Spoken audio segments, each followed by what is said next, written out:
우리 옆 사람과 이렇게 한번 인사 나누셨으면 좋겠습니다. 하나님은 우리의 연약함을 잘 알고 계십니다. 인사 나눌까요? 하나님은 우리의 연약함을 잘 알고 계십니다. 우리 한 번 더 인사 나누십시다. 그럼에도 불구하고 당신은 믿음의 사람입니다. 인사합니다. 그럼에도 불구하고 당신은 믿음의 사람입니다. 아멘. 여러분, 오늘 저와 여러분은 방금 인사 나누었던 것처럼 정말로 믿음의 사람이라는 것을 확신하며 살아가고 있습니까?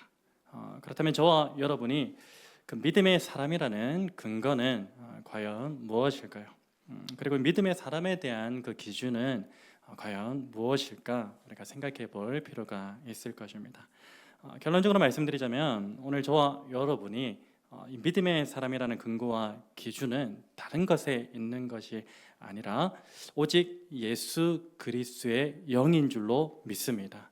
만약에 오늘 우리로 하여금 영생하게 하는 예수 그리스도의 그 영이 우리 안에 내주하고 있다면요, 그 사람은 바로 믿음의 사람인 것이고, 반대로 예수 그리스도의 영이 우리 안에 없다면 그 사람은 믿음의 사람이 아닌 것입니다. 그런데 여러분, 때때로 우리는요, 믿음의 사람에 대한 근거와 기준을 예수 그리스도의 영으로 삼지 않고 나의 생각이나 혹은 경험 혹은 이 지식을 믿음의 사람에 대한 근거와 기준으로 삼는 경우가 많이 있습니다. 예를 들면 1800년 후반에 우리 한국에 개신교가 처음 들어오게 되었는데, 이제 1900년도에 이제 자리를 잡는 그런 과정 가운데서 이 한국 교회는 우리 그리스도인들에게 특별히 대표적인 두 가지의 것을 금했습니다. 무엇을 엄격하게 금했죠? 술과 담배에 대해서 엄격하게 금했습니다. 그리고 점차 이 그리스도인이 술과 담배를 금하는 것은요, 한국 교회의 어떤 덕목으로 그렇게 자리 잡게 되었던 것이죠. 그런데 여기서 한 가지 문제점이 파생되어 버립니다. 어떤 문제냐면 바로 이 술과 담배를 금하는 것을 그리스도인의 덕목의 차원을 넘어서 믿음의 문제로까지 결부시켜 버렸다는 것입니다. 다시 말해 한국 교회는요, 이 그리스도인이 술과 담배를 금하면 어떤 사람입니까? 믿음의 사람, 믿음이 있는 사람이고, 이 술과 담배를 금하지 않으면은 믿음이 없는 사람으로 치부해 버렸다는 것입니다. 여러분, 저는 개인적으로 이 그리스도인의 금주와 금연의 그 문제를 믿음과 결부시키는 것은요, 결코 바람직하지 않다는 그런 입장을 가지고 있습니다. 그러나 이 그리스도인이 술과 담배를 금하는 것이 신앙적으로 볼 때나 그리고 이 경건 생활에 있어서도 큰 유익이 되기 때문에 오늘 저와 여러분과 같은 이 그리스도인은요, 이 술과 담배의 문제에 대해서 엄격한 잣대를 가지고 있어야 한다는 것은 틀림없는 사실입니다. 아무튼 그리스도인의 술과 담배의 이 문제는요, 그리스도인의 덕목의 차원으로 바라봐야지 결코 믿음의 문제로까지 결부시켜서는 안 된다는 것입니다. 여러분, 잘 한번 들어보시고 여러분이 가지고 있는 생각과 경험과 지식을 바탕으로 이 사람이 과연 믿음의 사람인지 아닌지를 한번 판단해 보시기 바랍니다. 이 사람은 하나님에 대한 믿음이 얼마나 컸든지, 하나님의 말씀이라면요, 사람으로서는 순종하기 불가능한 것까지도 순종했습니다. 그런데 이 사람은요, 자신의 아내가 불임이라는 그 이유로 아내와 상의 후에 다른 여자에게서 아들을 낳아버립니다. 그리고 이 사람은 자신의 아내로 인해서 목숨이 위태롭게 되자 자신의 아내를 누이라고 말하며 순간의 위기를 모면하기도 했습니다. 여러분의 이 사람에 대한 판단은 어떻습니까? 이 사람은 과연 믿음의 사람입니까? 아마도 우리의 생각과 경험과 지식으로 보면요, 이 사람은 믿음의 사람이라고 말하기는 쉽지 않을 것입니다. 여러분, 그러나 우리와의 생각과는 다르게 이 사람은 성경에서 믿음의 조상으로 불리는 누구입니까? 아브라함입니다. 그의 삶의 연약한 모습들만 보면은 과연 이게 믿음의 사람의 모습인가? 라고 그렇게 의심될 정도이지만, 성경이 증거하는 아브라함은 믿음의 조상으로 불릴 정도로 대단한 믿음을 소유한 그런 사람이었습니다. 또 한번 들어보고 판단해 보십시오. 이 사람은 7명의 그 형제 가운데에서 막내로 태어났습니다. 막내로 태어나다 보니까 그 형제들 가운데 어떠한 영향력도 발휘할 수 없는 그런 연약한 존재였습니다. 그렇지만 이 사람은요, 하나님에 대한 믿음만큼은 다른 그 어떤 형제들보다 뛰어났습니다. 하나님에 대한 신실함이 있었죠. 그리고 이 사람은 항상 하나님과 동행했습니다. 그리고 하나님의 은혜로 세상 모든 부와 명예와 권력을 가지게 되었습니다. 그런데 어느 날 이 사람은요, 다른 사람의 아내를 탐하게 됩니다. 그래서 그 여인을 범하게 되었고요. 그리고 그 사실을 숨기고자 그 여인의 남편을 죽음으로 내몰기까지 했습니다. 여러분, 우리의 생각과 경험과 지식으로 볼 때에 그 누가 이 사람을 향하여서 믿음의 사람이라고 이야기할 수 있겠습니까? 여러분, 그런데 놀랍게도 이 사람은 누구입니까? 예수 그리스도를 예표하는 대표적인 인물 가운데 한 사람인 다윗입니다. 여러분, 우리는 아브라함이나 이 다윗을 가리켜서 그들은 참 믿음 없는 사람이었다라고 말하지 않습니다. 왜 그렇습니까? 왜냐하면 성경이 곧 하나님의 말씀이 이 아브라함이나 다윗을 가리켜서 믿음의 사람이라고 증거하고 있기 때문입니다. 여러분, 그래서 우리는 믿음의 사람에 관하여 이러한 결론에 도달하게 되죠. 어떤 결론입니까? 바로 믿음의 사람에 대한 근거와 기준은 인간의 생각이나 경험이나 지식으로 결정되는 것이 아니라 오직 삼위 하나님의 영이 그 사람 안에 있는지 없는지에 따라서 결정된다는 결론입니다. 여러분, 실제로 오늘 히브리서 본문을 보십시오. 어떤 사람들이 믿음의 사람으로 그렇게 기록되어져 있습니까? 첫 번째 누구입니까? 기드온입니다. 그 다음 바락, 삼손, 입다, 다윗, 사무엘, 그 다음에 선지자들입니다. 여러분, 오늘 본문에 기록된 사람들을 포함해서 이 믿음의 사람으로 거론되는 이들의 공통 분모가 있습니다. 그게 무엇인 줄 아십니까? 바로 이들 모두는요, 하나님의 영이 그들 안에 내주하고 있었거나 혹은 하나님의 영으로 기름 부음을 받았다는 것입니다. 그리고 더불어서 그들 모두는요, 인간의 죄성으로 인한 본질적인 연약함을 가지고 있었다는 것, 그것이 그들 모두가 가지고 있는 공통 분모였던 것입니다. 여러분, 사사 기드온을 보십시오. 사사 기드온은요, 사사로 부름 받을 당시에는요, 누구보다 겸손한 사람이었어요. 그렇지만 그 이유는 어떻게 되었습니까? 사실상 자신이 왕노릇하면서 모든 권력과 명예의 유혹에서 자유롭지 못한 사람이 되어버렸어요. 여러분, 기드온에게 이러한 연약함이 있었음에도 불구하고 성경은 그를 가리켜서 어떤 사람이라고 부릅니까? 믿음의 사람이라고 부르고 있습니다. 무엇 때문입니까? 바로 기드온 안에 하나님의 영이 내주하고 있었기 때문입니다. 비록 그는 여러 가지의 연약함을 가지고 있었지만 그 안에 하나님의 영이 내주하고 계셨기 때문에 성경은 그를 가리켜서 믿음의 사람이라고 증거하고 있다는 것입니다. 사사기 6장 34절 말씀은 기드온에 대해 이렇게 증거합니다. 여호와의 영이 기드온에게 임하시니. 무엇이 기드온에게 임했다고요? 여호와의 영이.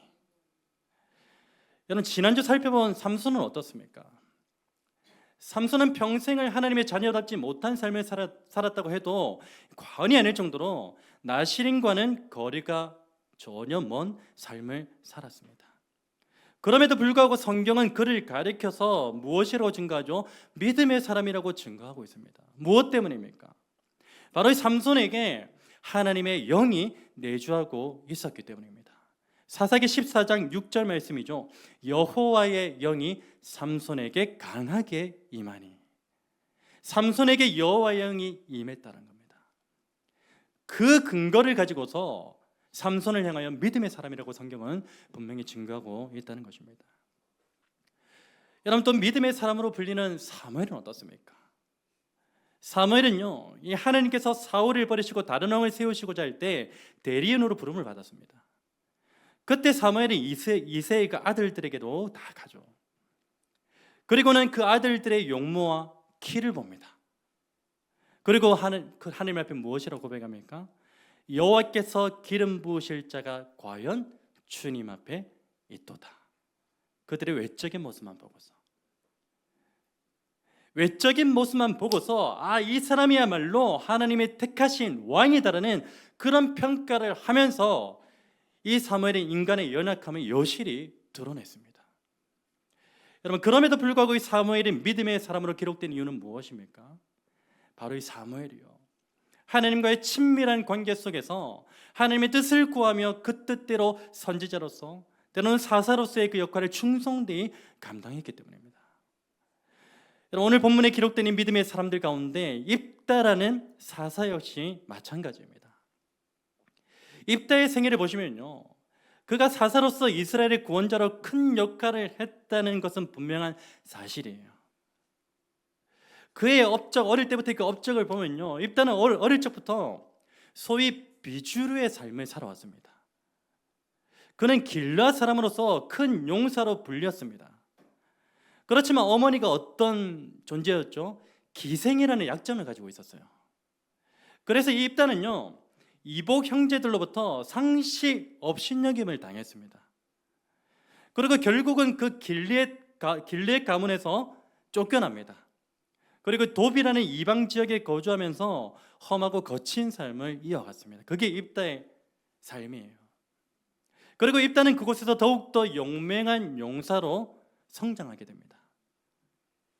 여러분, 그때 이스라엘의 대적인 암몬 자손이 이스라엘을 공격하려고 합니다. 그러자 길르앗 장로들은요, 자신들의 힘으로는 그 대적들을 감당할 수 없음을 알고서는 용사로서 용맹함을 떨치고 있던 그 입다에게 도움을 청해요. 쫓아낼 때는 언제고, 이제 자신들이 불리하게 되고 약한 상태니까 큰 용사로 불리는 입다를 찾게 됩니다. 입다는 처음에는 그 요청을 거절합니다.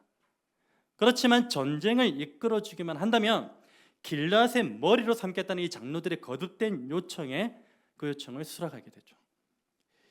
이후 입다는 어떻게 됩니까? 암몬과 외교적으로 풀어갈 그 방법을 찾게 됩니다. 전쟁을 안 하고서도 이 부분들을 해결할 수 있는 그 방법을 찾게 됩니다. 그렇지만 암몬은 어떻게 하죠? 그 입다의 제안을 단호히 거부합니다. 그래서 이 입다는 암몬과의 전쟁에 참전하게 되죠. 암몬과의 전쟁을 앞두고 있던 그 입다는요, 하나님 앞에 우리가 잘 알고 있듯이 한 가지 소원을 하게 됩니다. 그 내용에 대해서 사사기 11장 29절에 31절 말씀이 이렇게 증가하는데, 우리 화면에 나오는데요, 같이 한번 읽어보겠습니다. 사사기 11장 29절에서 31절 말씀 함께 읽겠습니다. 이에 여호와의 영이 입다에게 임하시니 입다가 길르앗과 므낫세를 지나서 길르앗의 미스베에 이르고 길르앗의 미스베에서부터 암몬 자손에게로 나아갈 때에 그가 여호와께 서원하여 이르되, 주께서 과연 암몬 자손을 내게 넘겨주시면 내가 암몬 자손에게서 평안히 돌아올 때에 누구든지 내 집 문에서 나와서 나를 영접하는 그는 여호와께 돌릴 것이니 내가 그를 번제물로 드리겠나이다 하니라. 여러분, 여기서 우리는요, 입다에게 나타난 그 인간의 연약함을 발견하게 됩니다. 입다에게 나타난 연약함이 무엇이죠? 바로 입다가 하나님 앞에 소원한 것이 결코 올바른 소원이 아니었다는 것입니다. 여러분, 입다의 소원에 대한 신학적인 관점은 두 가지 해석으로 나누어지는데요. 먼저 주류적인 해석은 우리가 잘 알고 있다시피 입다가 자신의 그 딸을 번제물로 바치는 인신 제사로 드렸다는 것이고요. 그게 첫 번째 주류적인 해석입니다.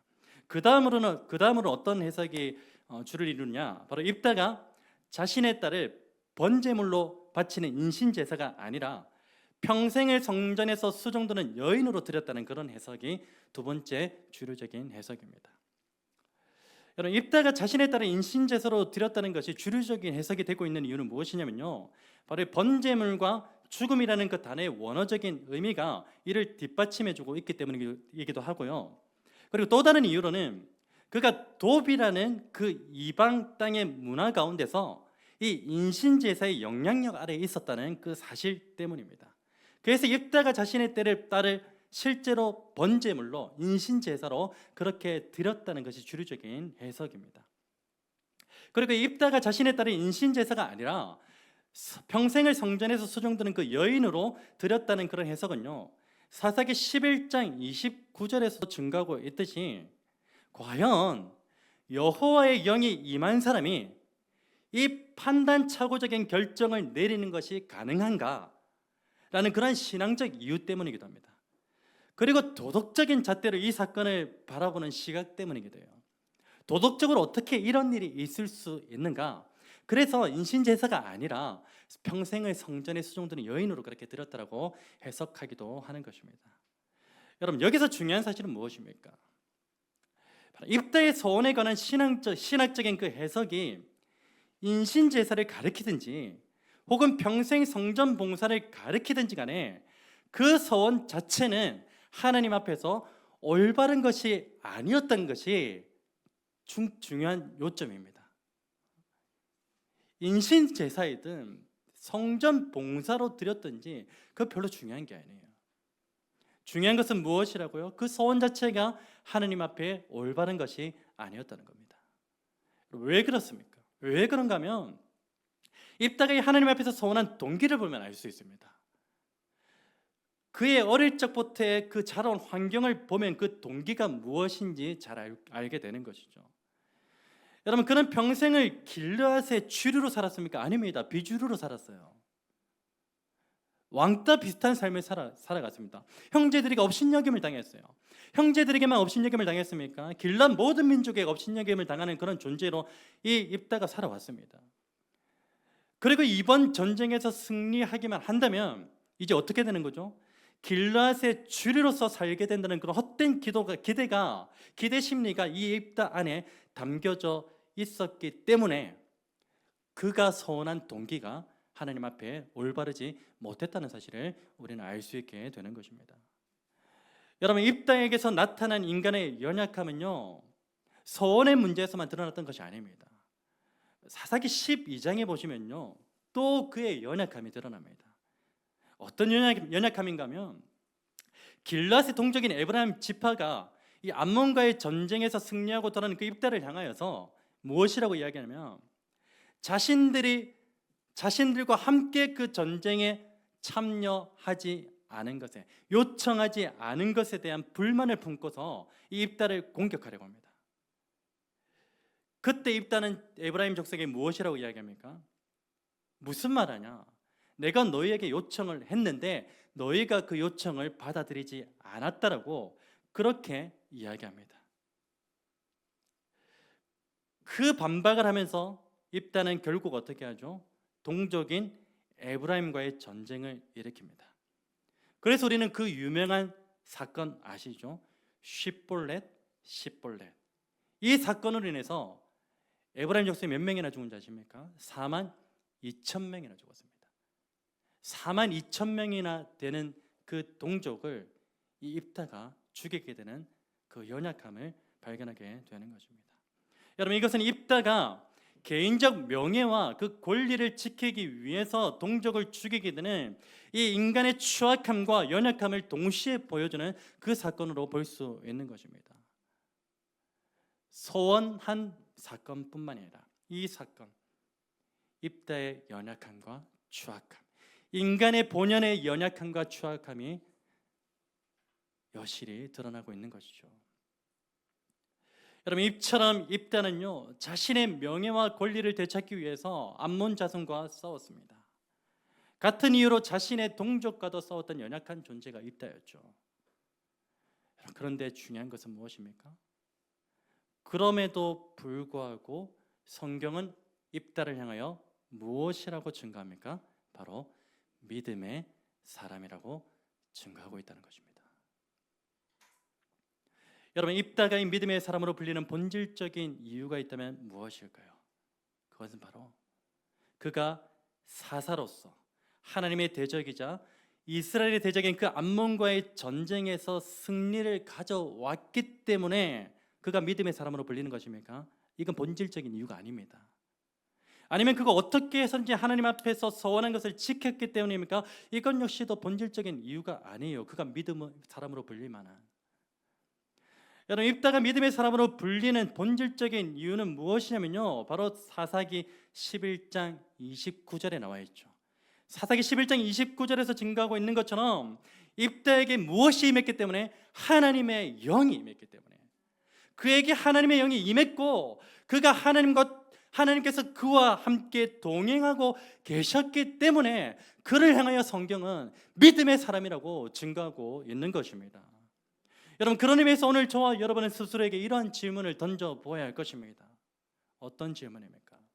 과연 나는 하나님의 영으로 충만한 믿음의 사람인가? 나는 과연 하나님의 영으로 충만한 믿음의 사람인가? 그 질문을 우리에게 던져봐야 된다는 것입니다. 여러분, 오늘 저와 여러분 가운데 지금 이 시간에도 하나님의 영이, 예수 그리스도의 영이, 성령이 임하고 있다는 그 사실을 믿습니다. 그 사실을 믿으신다면요, 오늘 저와 여러분 모두는 틀림없이 히브리서 11장 32절과 33절 사이에 기록될 믿음의 사람인 줄 믿으시기를 축원합니다. 여러분, 오늘 저와 여러분 모두가 이 사실을 믿으셨으면 좋겠어요. 어떤 사실입니까? 바로 하나님의 영이 나를 만지시면 내가 믿음의 사람으로 치유되고 회복되는 역사가 일어난다는 그 사실을 믿으셨으면 좋겠습니다. 또한 하나님의 영이 나를 다스리시면 내가 모든 죄로부터 자유하게 되고 날마다 새 생명으로 살아나는 믿음의 사람이 된다는 그 사실을 굳게 믿으시는 저와 여러분 되었으면 좋겠습니다. 하나님의 영이 나를 만지시네. 하나님의 영이 나를 만지시네. 하나님의 영이 나를 만지시네. 내 영혼 만지시네. 우리 다 함께 믿음으로 고백합니다. 하나님의 영이, 하나님의 영이 나를 만지시네. 하나님의 영이 나를 만지시네. 하나님의 영이 나를 만지시네. 내 영혼 만지시네. 우리를 믿음의 사람으로 치유합니다. 하나님의 영이, 하나님의 영이 나를 치유하네. 하나님의 영이 나를 치유하네. 하나님의 영이 나를 치유하네. 내 영혼 치유하네. 오늘 우리를 믿음의 사람으로 살리십니다. 하나님의 영이, 하나님의 영이 나를 살리시네. 하나님의 영이 나를 살리시네. 하나님의 영이 나를 살리시네. 내 영혼 살리시네. 하나님의 영이 자유케 합니다. 하나님의 영이 자유케 하시네. 하나님의 영이 자유케 하시네. 하나님의 영이 자유케 하시네. 내 영혼 하나님의 영이 우리를 믿음의 사람으로 살 수 있게끔 다스리십니다. 하나님의 영이, 하나님의 영이 나를 다스리네. 하나님의 영이 나를 다스리네. 하나님의 영이 나를 다스리네. 내 영혼. 우리 다시 한번 고백합시다. 주님, 나의 영혼을 다스려 주옵소서. 하나님의 영이, 하나님의 영이 나를 다스리네. 믿음의 사람으로 다스리소서. 하나님의 영이 나를 다스리네. 하나님의 영이 나를 다스리네. 내 영혼 다스리네.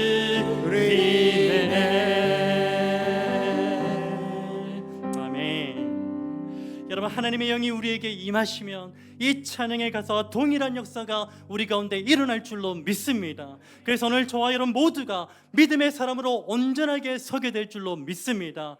여러분, 마지막으로 오늘 저와 여러분 모두는요, 하나님의 한량없는 은혜를 누리며 살아가는 존재임을 잊어서는 안 됩니다. 시시때때로 우리는 어떻습니까? 넘어지는 연약함을 가진 우리입니다. 그렇지만 하나님 어떻게 하시죠? 그럼에도 불구하고 하나님께서는 오늘도 변함없이 우리 가운데 당신의 영을 부어주셔서 우리를 믿음의 사람으로 불러주신 줄로 믿습니다. 그래서 오늘 저와 여러분 믿음의 사람이에요. 단순한 사람이 아니라 믿음의 사람입니다. 누가 그 칭호를 붙여주셨죠? 살아계신 하나님이십니다. 여러분, 그 하나님의 완전하심, 그 하나님의 신실하심을 오늘도 내일도 영원토록 찬양하시는 저와 여러분의 복된 인생 되시기를 우리 주 예수 그리스도의 이름으로 축원합니다.